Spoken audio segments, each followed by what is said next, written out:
Hello बच्चों, welcome back. हम पढ़ रहे थे वैदिक मैथ्स।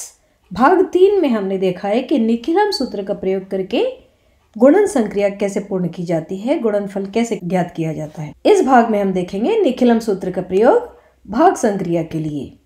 तो चलिए हम चलते हैं, निखिलम सूत्र का प्रयोग करते हुए भागफल ज्ञात करते हैं, भाग संक्रिया को पूर्ण करते हैं। तो हम लेते हैं दो संख्याएं 136, इसे हमें भाग देना है दूसरी संख्या 78 से। हमारा डिवाइजर 78 है। तो चलिए हम भागफल ज्ञात करना शुरू करते हैं। 78 जिससे हम डिवाइड कर रहे हैं, भाग दे रहे हैं, उसका आधार क्या है? आधार क्या होता है? आधार वह संख्या होती है जो 10 की घात हो और जो इस दी हुई संख्या के निकटतम हो। तो 10 की घात 1 यानी कि 1, 10 की घात 3 यानी कि 1000, ये दोनों ही 78 से काफ़ी दूर हैं। 10 की घात 2 यानी कि 10⁻²100 जो इसके निकट है, इसलिए 100 को हम आधार कहेंगे। आधार बराबर 100।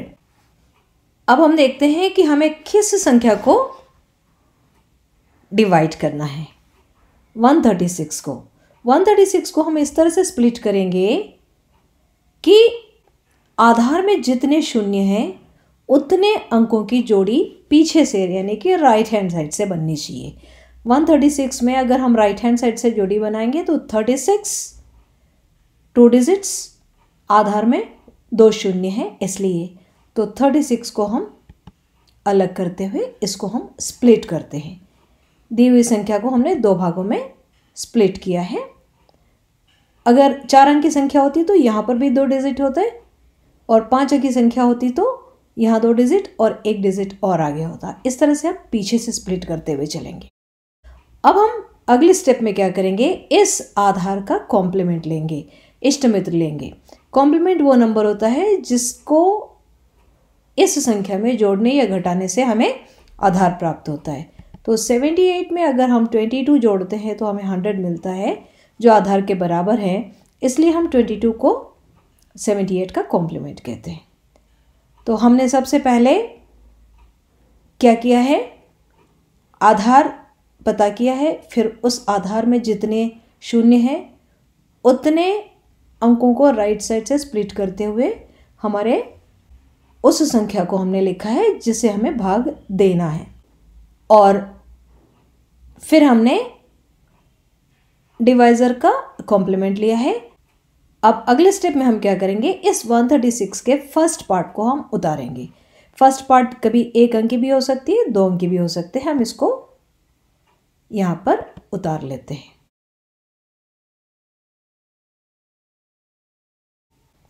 और इस तरह से उतारी हुई ड्रॉप की हुई संख्या को हम इस कॉम्प्लीमेंट से मल्टीप्लाई करेंगे, गुणा करेंगे।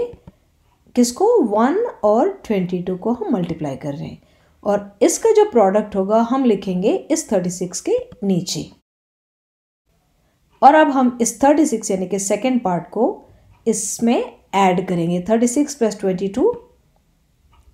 तो हमारा क्या मिलेगा, ये जोड़ 58। तो अब हमारा एक ये हो गया है भागफल, कोशेंट, और ये 58 ये हो गया है हमारा शेषफल यानी कि रिमाइंडर। तो हम इस तरह से इसको लिख लेते हैं, ये भागफल है और ये 58, 58 ये शेषफल है। इस तरह से हम निखिलम सूत्र से भागफल ज्ञात करते हैं। सरल है। अब हम चलते हैं एक स्टेप आगे, जहां पर हम निखिलम सूत्र से गुणन और भाग संक्रिया दोनों एक साथ करेंगे। दो संख्याओं के गुणन में तीसरी संख्या का भाग। जैसे कि हमने लिया एक संख्या 323, इसको हम मल्टीप्लाई करेंगे 326 से और इसको हम भाग देंगे 330 से। तो देखिए कैसे करते हैं, इसका क्या नियम है। तो चलिए, जब हम गुणा और भाग करते हैं तो हमें भागफल और शेषफल मिलता है। तो भागफल कैसे मिलेगा? भागफल मिलेगा प्रथम संख्या प्लस द्वितीय संख्या माइनस हर, यानी कि फर्स्ट नंबर, यहाँ मल्टीप्लिकेशन के बजाय हम एडिशन कर रहे हैं, प्लस सेकेंड नंबर, और यहाँ डिवाइड नहीं कर रहे बल्कि सब्ट्रैक्ट कर रहे हैं, और हर यानी कि डिनोमिनेटर। सो हमारा जो कोशेंट मिलेगा हमें कैसे मिलेगा, first number plus second number minus denominator. ये आ गया हमारा 319। अब हम चलते हैं सेकेंड स्टेप की ओर, शेषफल। ये क्या होगा, हर के सापेक्ष दोनों अंकों के विचलनों का गुणनफल। हर के सापेक्ष यानी कि when compare to the denominator, इन दोनों का विचलन। 323 और 330 ये विचलन हो गया -7, और 326 और 330 इसका विचलन हो गया -4। तो चलिए हम शेषफल लिखते हैं और इनका गुणनफल लेते हैं, दोनों विचलनों का। एक विचलन हो गया -7, दूसरा विचलन हो गया -4, और इन दोनों का प्रोडक्ट होगा +28।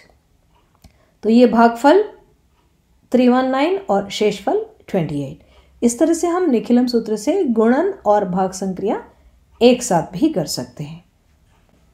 जहाँ हमें बड़ी बड़ी संख्याओं का गुणा करना होता है, उसके लिए एक सूत्र है जिसका नाम है ऊर्ध्व तिर्यकभ्याम, vertical and cross multiplication and then addition. यह सूत्र बड़ी बड़ी संख्याओं के गुणन संक्रिया को सरल बना देता है। चलिए इसको हम एक पहले डायग्राम से समझते हैं। मान लेते हैं कि ये 3 अंक की संख्या है जिसका हम गुणा कर रहे हैं एक और 3 अंक की संख्या से। तो डायग्राम से पहले समझते हैं ए और बी का मल्टीप्लिकेशन। ये फर्स्ट स्टेप होगा ए बी। सेकेंड स्टेप में क्रॉस मल्टीप्लिकेशन ए सी और बी डी और इन दोनों का जोड़। और थर्ड स्टेप में cross to cross A F B E और सी डी, इन तीनों के मल्टीप्लिकेशन यानी कि 2 and two and cross multiplication और एक ऊर्ध्व यानी कि वर्टिकल, और इन तीनों का जोड़ हमारा स्टेप 3 होगा। फिर हम फर्स्ट पेयर को छोड़ करके इन चारों पर आएंगे। अब होगा सी ई और डी एफ, इन दोनों का क्रॉस मल्टीप्लिकेशन और इनका जोड़, और लास्ट में हमारे पास बचेगा केवल ई एफ, इनका मल्टीप्लिकेशन। अब यहाँ डायग्राम के स्थान पर हम नंबर्स लेते हैं और फिर एक्चुअली मल्टीप्लिकेशन करके देखते हैं। चलिए हम लेते हैं 384 और 242। उसी नियम को कंटिन्यू करते हुए फर्स्ट स्टेप में क्या करेंगे हम, 3 × 2 वर्टिकल मल्टीप्लिकेशन, जो कि होगा 6, और इस 6 को हम फर्स्ट स्टेप में यहाँ पर लिख लेते हैं। सेकेंड स्टेप में हमें क्या करना है, इनके क्रॉस मल्टीप्लिकेशन करना है। 3 × 4 2 × 8 और इनका जोड़ लेना है।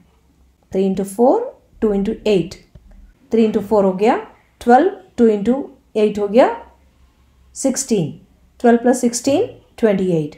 28 का 8 तो हम यहाँ लिख लेते हैं और इस 2 को हम कैरी फॉरवर्ड करते हैं नीचे। अब तीसरे स्टेप में हमें 3 × 2 2 × 4 और 8 × 4 को मल्टीप्लाई करना है इस तरह से, और इन तीनों का मल्टीप्लिकेशन करके उनको जोड़ते हैं। 3 × 2 6, 2 × 4 8 और 8 × 4 32, और इस तरह से ये बना है 46। और इस 46 के 6 को हम ऊपर वाली लाइन में लिखते हैं और 4 को कैरी फॉरवर्ड करते हैं नीचे वाली लाइन में। अब हमारे पास ये 4 डिजिट्स बचे हैं, इनका क्रॉस मल्टीप्लिकेशन 8 × 2 4 × 4 यानी कि 16 + 16 32। 32 के 2 को हम यहाँ लिखते हैं और 3 को अगली लाइन में कैरी फॉरवर्ड करते हैं, और लास्ट में हमारे पास बचा है 4 × 2 8, और इस 8 को हम फर्स्ट लाइन में लिखते हैं। यहाँ कोई कैरी करने के लिए नहीं है, इसलिए इसका सेकेंड लाइन खाली जाएगा। अब इनको हम जोड़ लेते हैं। बहुत ही सिंपल है, इतनी बड़ी संख्याएं 2 है, इनको हमने बहुत आसानी से मल्टीप्लाई किया है। हमारा जो फाइनल आंसर है 92928। अच्छा बच्चों, फिर मिलते हैं पार्ट 4 में कुछ और सूत्रों के साथ, जिससे कि हमारी कैलकुलेशंस और इजी हो जाए। तब तक के लिए बाय बाय।